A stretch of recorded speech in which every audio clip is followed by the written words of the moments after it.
the guy that sells chicken. Now, this is a word I have to be careful with as well, because Hmm. if I get the letter wrong at the end of chicken Hmm. in Spanish, it can mean a very different thing, right? So, so the guy that sells chicken, the pollo seller man. How do you say that in Spanish? He's a what?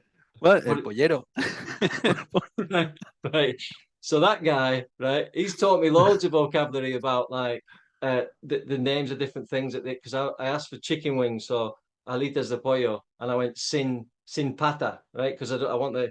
Sometimes he chops the end of the legs Yeah, off stuff, and he goes, no, no, yeah. it's punta, sin punta. On the wings, it's Oh, punta, and okay. everything's a pata, and so it Yeah. depends what it is. So I've learned a lot of chicken related vocabulary over the years. You know, these guys have really helped me with all that stuff. But I'll tell you a very quick story about getting the chicken letter wrong, right?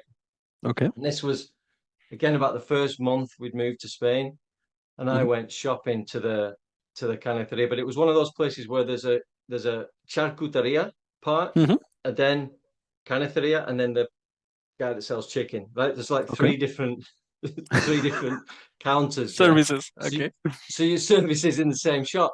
So uh, the whole like queuing system used to baffle me as well. Where, you know, ¿quién es el último? You know, ¿quién de la vez?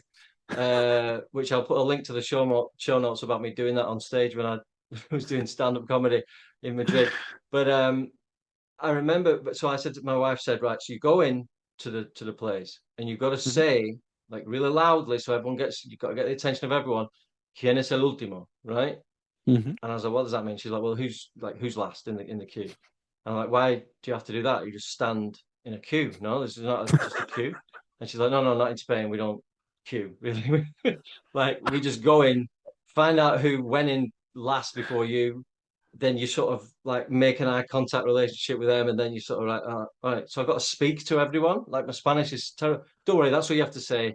And then someone else will come in and ask quién es el último, and then you like say, right, it's me, you know. So anyway, that was all right. And she said, but in this place, you have to be specific about what you're buying because there'll be different last queues of people in different for different products, right? It was so complicated, Angel. It was so complicated, right? I Anyway, imagine. I I imagine. just went like, and by the way, this is me with like cero patatero español as well, so it was even more difficult, right? So anyway, I went in and that day all we wanted was some chicken, some pechuga de pollo. All we wanted was chicken. So I went in and I was like, it was packed as well. It was like 30 people in there. I just went, eh, ¿quién es el último para la polla? Right? Just like as loud as as loud as I could, you know? And like all these people are looking at me. Some of them sniggering, like laughing at me and that, and then some of them not. And then I swear to you, this was true. This little abuela with a little this little abuela with a little handbag just went, yo, like that, right?